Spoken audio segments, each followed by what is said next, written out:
ఆత్మీయ జీవితాన్ని మనం ప్రారంభించినప్పుడు మనం ఖచ్చితంగా చేయాల్సింది ఏమిటంటే 4 పనులు చేయాలి. ఒక కప్పు వేసుకోవాలి అని అంటే 4 పునాదులు వేసుకోవాలి, 4 పిల్లర్లు లేపుకోవాలి. ఈ 4 పిల్లర్ల పైనే మనం కప్పు వేస్తాం. ఒక కుర్చీ మీద కూర్చోవాలంటే 4 కాళ్ళు కావాలి. 4 కాళ్ళు ఉంటేనే నువ్వు కుదురుగా కుర్చీ మీద ప్రశాంతంగా కూర్చోగలవు. నువ్వు ఆత్మీయంగా ప్రశాంతంగా కూర్చోవాలన్నా, స్థిరంగా కూర్చోవాలన్నా, ఒక ఇంటి కప్పు వేసుకోవాలన్నా నీకు 4 పిల్లర్స్ కావాలి, 4 కాళ్ళు కావాలి. అలాగే నీ ఆత్మీయ జీవితాన్ని చక్కగా నిర్మించుకొని ఆ నీడలో ప్రశాంతంగా నువ్వు జీవించాలి అంటే నీ ఆత్మీయ జీవితానికి కూడా 4 పునాదులు వేసుకోవాలి. మొదటి పునాది బైబిల్ సెలవిస్తుంది అపోస్తుల బోధ. రండి, అపోస్తుల కార్యములు 2వ అధ్యాయం. ఆత్మీయ జీవితాన్ని స్థిరపరచుకోవాలి, ఆత్మీయునిగా నీ జీవితాన్ని ప్రశాంతమైన మార్గంలో నడిపించుకోవాలని ఆశపడుతున్నట్లయితే ఈ 4 పునాదులు ఖచ్చితంగా నువ్వు వేసుకోవాలి. అపోస్తుల కార్యములు 2వ అధ్యాయం 42వ వచనము. వీరు ఎవరు వాళ్ళు? 41వ వచనము. కాబట్టి అతని వాక్యము అంగీకరించిన వారు బాప్తిస్మము పొందిరి. ఆ దినమందు ఇంచుమించు 3,000 మంది చేర్చబడిరి. వాక్యమును అంగీకరించారు, రక్షించబడ్డారు, బాప్తిసం తీసుకున్నారు. వీళ్ళెవరయ్యా అంటే నూతనంగా యేసును అంగీకరించిన విశ్వాసులు. 3,000 మంది యెరూషలేములో రక్షించబడ్డారు. వాళ్ళు పురుషులు 3,000 మంది అంటే స్త్రీలు ఇంకెంతమంది ఉంటారో.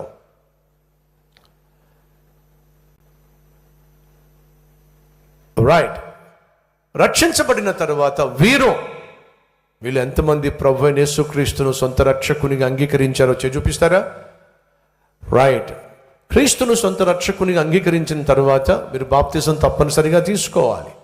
పాత రోత జీవితాన్ని సమాధి చేస్తూ ఒక నూతన జీవితాన్ని ప్రారంభిస్తూ లోకానికి సాక్షిగా మీరు బాప్తిసం ద్వారా మీ సాక్ష్యాన్ని తెలియచేయాలి. వాళ్ళు రక్షించబడ్డారు, బాప్తిసం తీసుకున్నారు. ఆ తర్వాత ఏం చేశారు? వారి ఆత్మీయ జీవితాన్ని 4 పునాదులు వేసుకొని, పిల్లర్లు కట్టుకొని, పైకప్పు వేసుకొని ప్రశాంతంగా ఆ నీడలో జీవించడం అలవర్చుకున్నారు. ఒక కుర్చీ మీద నువ్వు కూర్చోవాలంటే 4 కాళ్ళు బలంగా ఉండాలి. ఏదైనా ఒక కాలు బలహీనంగా ఉంటే ఆ కుర్చీ మీద నువ్వు కుదురుగా కూర్చోలేవు. కూర్చున్నా సరే బిక్కు బిక్కు బిక్కు బిక్కు అంటూ కూర్చుంటావు. అది ఏమాత్రం కాస్త కదిలిందంటే వెంటనే లేచిపోతావు. ఎందుకని? అది ఇరిగింది అంటే నీ నడువు ఇరిగిపోతుంది. ప్రశాంతంగా కూర్చోగలవా? 4 కాళ్ళల్లో ఒక కాలు బలహీనంగా ఉంటే, ఒక కాలు విరిగిపోయి ఉంటే, 4 పిల్లర్స్లో ఒక పిల్లరు వంగిపోయిందంటే ఆ ఇంట్లో ప్రశాంతంగా నువ్వు పడుకోగలవా? ఒకసారి ఆలోచించు. అలాగే నీ ఆత్మీయ జీవితంలో 4 పిల్లర్స్ మోస్ట్ ఇంపార్టెంట్. నువ్వు ప్రశాంతంగా జీవించడానికి, ప్రశాంతంగా పడుకోవడానికి, నీ కుటుంబానికి ప్రశాంతతనివ్వడానికి 4 పిల్లర్స్ చాలా స్ట్రాంగ్గా ఉండాలి. ఏమిటి ఆ 4 పిల్లర్స్? వీరు 42వ వచనం. వీరు అపోస్తుల బోధ యందును మొదటిగా వాక్యము. నీ ఆత్మీయ జీవితాన్ని నువ్వు నిర్మించుకోవాలి, ప్రశాంతంగా నీ ఆత్మీయత కొనసాగాలి అంటే మొదటిగా నువ్వు కలిగి ఉండాల్సింది వాక్యం. వాక్యాన్ని ఉన్నది ఉన్నట్టుగా బోధించేటటువంటి బోధ నీకు కావాలి. సూటిగాను స్పష్టంగాను స్వచ్ఛమైన దేవుని వాక్యాన్ని అందించేటటువంటి వాక్యం నీకు కావాలి. 2, కేవలం ఆదివారం మీరు మందిరానికి వచ్చి వాక్యం వినడమే కాదు, వ్యక్తిగతంగా ప్రతిరోజు మీరు బైబిల్ని తెరవాలి, బైబిల్ని చదవాలి. మర్చిపోకండి. 2, అపోస్తుల బోధ యందును, 2 సెల్ ఫోన్ నందును. నవ్వారేంటి? సెల్ ఫోన్ అని ఉందా లేకపోతే లైవ్ అని ఉందా? లైవ్ అని ఉందా? మీ ఇంట్లోనే కూర్చోండి, టీవీ ముందు కూర్చోండి, సెల్ ఫోన్లోనే లైవ్లోనే ఆరాధించండి అని ఉందా? లైవ్లో కల్వరి టెంపుల్ సంఘ సభ్యులైనటువంటి నా ప్రియ సహోదరి సహోదరులు, ఇతర దేశాల్లోనో ఇతర రాష్ట్రాల్లోనో మీరు ఉద్యోగరీత్యా చదువురీత్యా వెళ్ళి లైవ్లో ఈ సందేశం వింటున్నట్లయితే నేను కాదన్న కానీ మీరు కల్వరి టెంపుల్ దగ్గరలోనే ఉంటూ పరిసర ప్రాంతాల్లోనే ఉంటూ మందిరానికి వెళ్ళకుండా మందిరానికి రాకుండా ఇదేదో బాగుంది సెల్ ఫోన్లోనే మనం వాక్యం వినేసేయచ్చు, సెల్ ఫోన్లోనే మనం ఇంట్లోనే కూర్చొని ఆరాధనలో పాల్పంచుకోవచ్చు. లాక్డౌన్ పీరియడ్లో ఒకరు కలిసి కూర్చోవడం వల్ల ఒకరికి ఒకరు ప్రమాదం గనుక, అలాగే చట్టరీత్యా ఆ పరిస్థితుల్లో నేరంగా భావించారు గనుక, క్షేమం కాదు గనుక కొంతకాలం, కొన్నిసార్లు మీకు ఆరోగ్యం బాగుండదు, మందిరానికి రాలేరు, అలాంటప్పుడు ఖచ్చితంగా మీరు ఇంటి దగ్గర ఉండాల్సి ఉంటుంది. అది కొంతకాలం. ఆరోగ్యం బాగైన తర్వాత ఏం చేస్తాం? వెంటనే దేవుని మందిరానికి వచ్చేస్తాం. పరిస్థితులు చక్కబడిన తర్వాత ఏం చేయాలి? వెంటనే దేవుని మందిరానికి రావాలి. ఆనాడు యెరూషలేములో వాళ్ళు ఏర్పరచుకున్న 4 పునాదులు ఏమిటంటే, మొదటిగా వాక్యము, రెండోదిగా సహవాసము.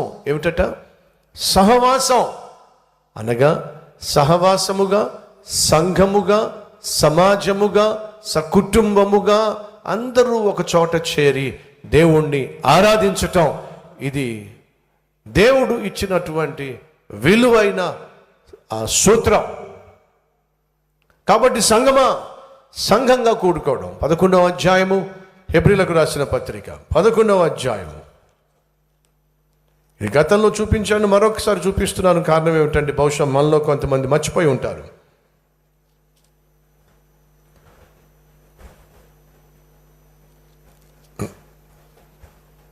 10వ అధ్యాయము, క్షమించండి, 24వ వచనం. హెబ్రీలకు రాసిన పత్రిక 10వ అధ్యాయము 24వ వచనం చదువుతున్నాను. Page number 206.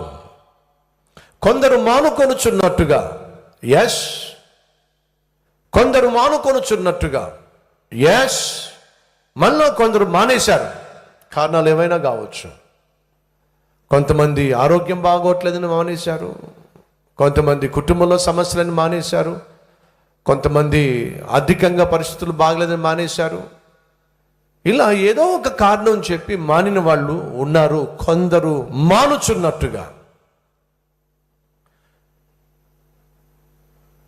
సమాజముగా కూడుట మానక, ఏముంది బైబిల్లో? సమాజముగా, సంఘముగా, సహవాసముగా కూడుట మానమని దేవుని బైబిల్లో ఉందా, లేకపోతే మానొద్దని బైబిల్లో ఉందా? ఏముందండి?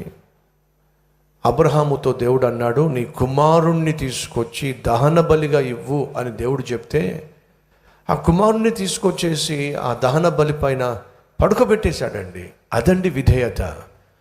ఈరోజు దేవుడు అంటున్నాడు, మీ ఆత్మీయ జీవితం నిర్మించబడి మీరు ప్రశాంతంగా ఆ నిర్మాణంలో జీవించాలి అంటే వాక్యాన్ని చదవండి, సహవాసంగా కూడుకోండి. దేవుడే చెప్తున్నాడు, బైబిలే చెప్తుంది.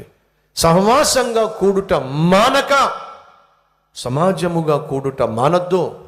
మళ్ళీ కొంతమంది ఒక వారం వస్తారు, ఒక వారం మానేస్తారు, ఒక నెల వస్తారు, ఒక నెల రారు. ఇది ఆత్మీయ జీవితానికి సహాయం కాదు. ఆత్మీయ జీవితాన్ని నిర్మించుకోవడానికి ఏమాత్రము ఈ మానేటటువంటి జీవిత విధానం మీకు దోహదపడదు, మర్చిపోకండి. కాబట్టి ప్రభు పేరట మనం చేస్తున్నాం, మానకండి.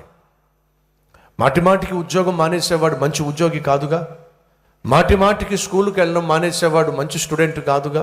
మాటిమాటికి మందిరానికి మానేసేవాడు మంచి విశ్వాసి ఎలా అవుతాడు చెప్పండి? ఒకసారి ఆలోచించండి. మీ పిల్లవాడు మా స్కూల్కి వెళ్ళడం మానేస్తున్నాడు అనుకోండి, తల్లిగా తండ్రిగా నీకు సంతోషమా? మరి నీ కొడుకు స్కూల్కి వెళ్ళడం మానేస్తే తల్లిగా నువ్వు చింతిస్తావుగా, తండ్రిగా నువ్వు చింతిస్తావుగా. ఎందుకని? వాడి భవిష్యత్తు ఏమైపోతుంది? స్కూల్ మానేస్తే దేవుడు కూడా చింతిస్తున్నాడు. నువ్వు మందిరానికి మానిన ప్రతిసారి దేవుడు చింతిస్తున్నాడు. కారణం ఏమిటంటే నీ భవిష్యత్తు ఏమైపోతుంది? నా సన్నిధిని నిర్లక్ష్యం చేస్తున్నావు, సహవాసాన్ని నిర్లక్ష్యం చేస్తున్నావు.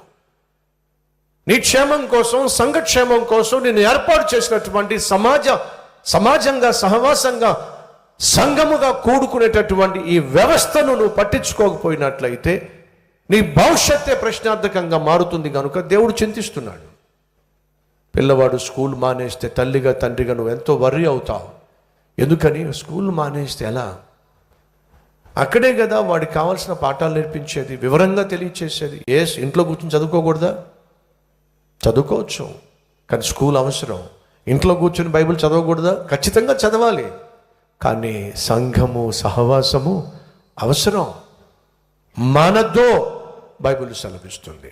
మొదటి పునాది వాక్యము, రెండవ పునాది సహవాసము. 42వ వచనం మళ్ళా చదువుతున్న 2వ అధ్యాయము. 3వ పునాది రొట్టె విరుచుట యందును. ఏమిటది? రొట్టె విరుచుట యందును. ఈరోజు మందిరంలో వచ్చిన ప్రతి ఒక్కరూ కూడా రొట్టె విరుచుట, ద్రాక్షారసము సేవించుట అనే ఈ అద్భుతమైన ప్రభు బల ఆరాధనలో ఖచ్చితంగా మీరు పాల్పంచుకోవాలి. ఎలా పడితే అలా, ఎప్పుడు పడితే అప్పుడు, ఎక్కడ పడితే అక్కడ, ఎవడు పడితే వాడు కాదు సుమా.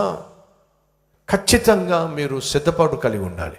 ఈ భూమి మీదే మీరు ప్రభు సన్నిధిలో రొట్టె ద్రాక్షరసం పుచ్చుకోకపోతే ఇంక పరలోకంలో ఎలా పుచ్చుకుంటారు?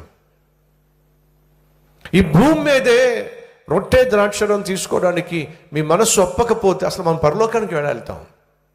ఈ కాపరిగా నాకు ఆశడు తెలుసా? మన మందిరంలో ఉన్న ప్రతి ఒక్కరూ కూడా పరలోకంలో కనిపించాలి. అలా పరలోకంలో ప్రతి ఒక్కరూ కనిపించాలంటే ఈ భూమి మీద ప్రభువును కలిగి జీవించాలిగా. అదే చెప్తున్నాను. నువ్వు ప్రభువును కలిగి జీవించాలి. ప్రభువు నీలో ఉన్నట్లయితే పరిశుద్ధంగా జీవిస్తావు. నీ మాటల్లో పరిశుద్ధత ఉంటుంది, నీ కళ్ళల్లో పరిశుద్ధత ఉంటుంది, నీ చెవుల్లో పరిశుద్ధత ఉంటుంది, నీ శరీరంలో పరిశుద్ధత ఉంటుంది, నీ ప్రవర్తనలో పరిశుద్ధత ఉంటుంది. అప్పుడే కదా నువ్వు ప్రభువును క్రియల్లో చూపించగలిగింది. అప్పుడే కదా నువ్వు ధైర్యంగా వచ్చి ప్రభు సన్నిధిలో ఆయన శరీరమునకు సాదృశ్యమైన రొట్టెను, ఆయన రక్తమునకు సాదృశ్యమైన ద్రాక్ష రసమును సేవించగలిగింది. ఇది నీ జీవితంలో ఖచ్చితంగా ఒక భాగం కావాలి. ప్రభు బలలో పాలు పంచుకోవడం, రక్షించబడిన ప్రతి ఒక్కడు ఖచ్చితంగా పార్టిసిపేట్ చేయాల్సిందే. ఖచ్చితంగా ప్రభు బలలో పాలు పంచుకోవాల్సిందే. 4, ప్రార్థన చేయుట యందును. ప్రార్థన చేయుట యందును ఎడ తెగక అంటే అర్థం ఏమిటి? ఎడము రాకుండా. ఎడతెగక అంటే ఎడను రాకుండా. మనలో కొంతమంది కష్టం వస్తేనే ప్రార్థన చేస్తారు, మధ్యలో ఎడం వచ్చేస్తుంది. ఆదివారం వస్తేనే ప్రార్థన చేస్తారు, మధ్యలో ఎడం వచ్చేస్తుంది. ఎగ్జామ్స్ వస్తేనే మందిరానికి వస్తారు, మధ్యలో ఎడం వచ్చేస్తుంది. సమస్యలు వస్తేనే మందిరానికి వస్తారు, మధ్యలో ఎడం వచ్చేస్తుంది. ఒక నెల ప్రభు బలలో పాలు పంచుకుంటారు, మరొక నెల పాలు పంచుకోరు, ఎడం వచ్చేస్తుంది. ఒకరోజు బైబిల్ చదువుతారు, మరొక రోజు బైబిల్ చదవరు, ఎడం వచ్చేస్తుంది. వాక్యము చదవటం కావచ్చు, ఇలా వాక్యం వినడం కావచ్చు, ఎడము రావడానికి వీల్లేదు. సహవాసముగా కూడుకోవడం, సంఘంగా కూడుకోవడం ఎడం రావడానికి వీల్లేదు. ప్రభు బలలో పాలు పంచుకోవడం ఎడం రావడానికి వీల్లేదు. ప్రార్థన చేయడంలో ఎడం రావడానికి వీల్లేదు. అపోస్తలులు ఇదిగో ఈ 4 పునాదుల మీద మందిరాన్ని నిర్మించారు. ఆది సంఘము తమ ఆత్మీయ జీవితాన్ని ఈ 4 పునాదుల మీద నిర్మించుకొని వాళ్ళు ప్రశాంతంగా ప్రభు కొరకు సాక్షులుగా జీవించారు.